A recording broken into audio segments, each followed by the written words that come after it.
പാലക്കാട് നെന്മാറയിൽ രണ്ടുപേരെ വെട്ടിക്കൊന്ന പ്രതി ചെന്താമരയെ കണ്ടെത്താനാകാതെ പോലീസ്.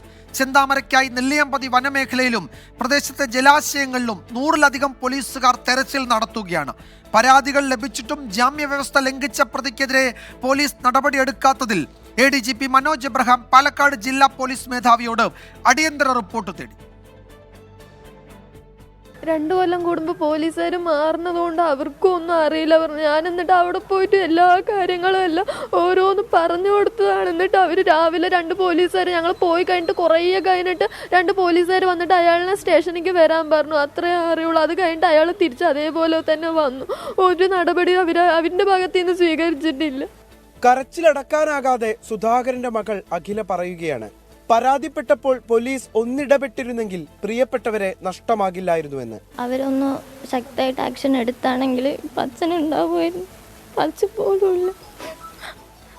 അമ്മ മരിച്ചു കിടക്കുമ്പോഴേ അവർ എല്ലാം റെഡിയാക്കാം. ഇനി ഒന്നും ഇതാക്കാന്ന് പറയും. ഇപ്പം എല്ലാം പോയില്ല. പോലീസ് തന്നെയാണ്. അവർ ഒരു ആക്ഷൻ എടുത്താണെങ്കിൽ അച്ഛനും ഇവിടെ ഉണ്ടാവില്ല. ഞാൻ അച്ഛൻ എപ്പോൾ വരുമ്പോഴും ഞാൻ അച്ഛൻ്റെ കൂടെ പോണതാണ്. ഇന്നലെ ഈ ഞായറാഴ്ച പോയിട്ടില്ല. ഞാനും പോയതാണെങ്കിൽ ഇതന്നെയല്ല എൻ്റെ അവസ്ഥ. സുധാകരന്റെ കുടുംബവും നാട്ടുകാരും പലവട്ടം പരാതി നൽകിയിട്ടും പോലീസ് അവഗണിച്ചെന്ന ആക്ഷേപം ശക്തം. പ്രതി ചെന്താമരയെ പിടികൂടാൻ വൈകുന്നത് പോലീസ് സേനയ്ക്ക് നാണക്കേടാണ്. 100-ലധികം പോലീസ് ഉദ്യോഗസ്ഥരാണ് ചെന്താമരയെ തേടി തിരച്ചിൽ നടത്തുന്നത്. നെല്ലിയാമ്പതി വനമേഖലയിൽ വ്യാപക തിരച്ചിൽ തുടരുകയാണ്. പ്രതി തമിഴ്നാട്ടിലില്ലെന്ന് ഏതാണ്ട് ഉറപ്പിച്ചു. സമീപത്തെ കുളത്തിലും പാറമടയിലുമെല്ലാം സ്കൂബ ടീമിനെ എത്തിച്ചും പരിശോധന. ജാമ്യ വ്യവസ്ഥ ലംഘിച്ച ചെന്താമരയ്ക്കെതിരെ നടപടിയെടുക്കാത്തതിൽ പാലക്കാട് ജില്ലാ പോലീസ് മേധാവിയോട് ക്രമസമാധാന ചുമതലയുള്ള ADGP മനോജ് എബ്രഹാം റിപ്പോർട്ട് തേടി. സുധാകരനെയും ലക്ഷ്മിയെയും ചെന്താമര അതിക്രൂരമായാണ് കൊലപ്പെടുത്തിയതെന്നാണ് ഇൻക്വസ്റ്റ് റിപ്പോർട്ട്. ആഴത്തിലുള്ള 16 മുറിവുകൾ ലക്ഷ്മിയുടെ ശരീരത്തിൽ. സുധാകരന്റെ കഴുത്തിൽ വെട്ട്, 6 മുറിവുകൾ. അച്ഛനും പോയി, അമ്മയും പോയി.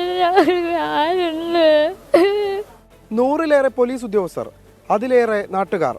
ഇന്ന് ഇരുട്ടു മുൻപ് അതിക്രൂര കൊലപാതകം നടത്തിയ പ്രതിയെ പിടികൂടാൻ കഴിയുമെന്ന പ്രതീക്ഷയിലാണ് നാട്ടുകാർ.